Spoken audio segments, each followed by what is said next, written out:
Let's try and unpack what's actually going on in this patch.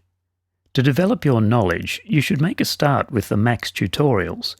Tutorial 1 on creating objects and connections, and Tutorial 2 on the bang message will lay the foundation.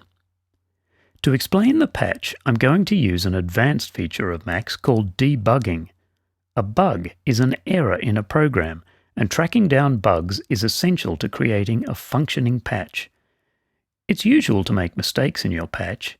That's how you learn how the objects are meant to work. You probably won't need the debugger until your patches get really complicated, but it's useful here to show what's going on. First, we set watch points. These are the numbered circles on the patch cords. They enable us to step through the execution of the patch and keep a watch on the data flowing through the patch cords. Normally, the patch will execute as fast as possible, too fast to see what's going on. The first point of execution happens when we click on the button object. As we can see, the button sends a special message called bang. Bang makes things happen in Max. It causes an object to perform its function. When the counter object receives the bang message, it sends out its first count, which is the number 0. The next object is the multiply object. The asterisk means multiply. The argument 100 in this object tells this object to multiply any incoming number by 100. 0 times 100 equals 0. The output of the multiply object is the number 0. The next object is an addition object, and it adds the number 400 to 0, giving an output of 400. Now, you might be asking, why do we want 400 here? Well, the answer is that when I designed this simple demo patch, I set out to make a musical scale that starts at 400 Hz, which is close to the note G, and steps up 100 Hz at a time through 400, 500, 600, 700, and 800 Hz. Those of you with some ear training might hear this as an arpeggio stepping up in slightly out-of-tune thirds to the octave. So, the answer to your question, why 400, is that this was a choice I made when I made the patch. And you'll make choices like this when you come to designing your own patches. Okay, so the number 400 leaves the addition object and enters a number box. This number box does nothing but display its input and pass it on to the next object. Having a number box here gives us some visual feedback on what we're hearing and how the patch is working. Next, the number 400 enters the left inlet of the cycle object.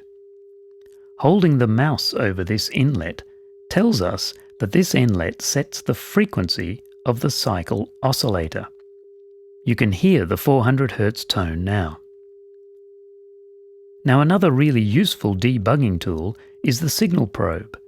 This is one you will probably want to use in your patches. You can turn it on in the debug menu.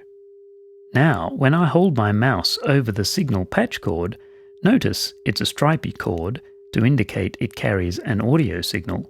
When I hold my mouse over the patch cord, a little signal scope pops up. The down arrow on the keyboard steps through a level meter and 2 different timescales of signal scope. That's it.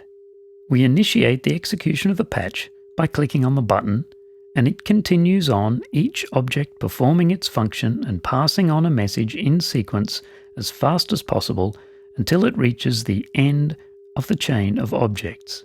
Then it stops. In contrast, the audio objects are continuously outputting an audio signal. That's the difference between the audio MSP objects and the normal Max objects.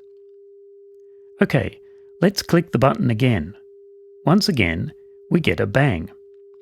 The counter moves on to the number 1, we multiply by 100, we add 400, and the cycle object responds by changing its frequency. If I change the debugging to just display the messages, You can see them moving and appearing as fast as possible and hear the results more clearly.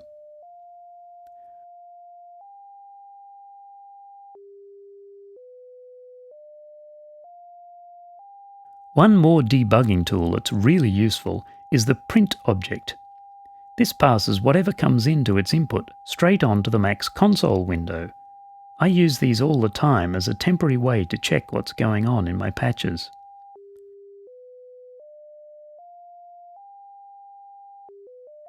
Well, I hope that makes things a little clearer. Get into the Mac's tutorials in the built-in documentation and you'll start to learn what's going on in your patch.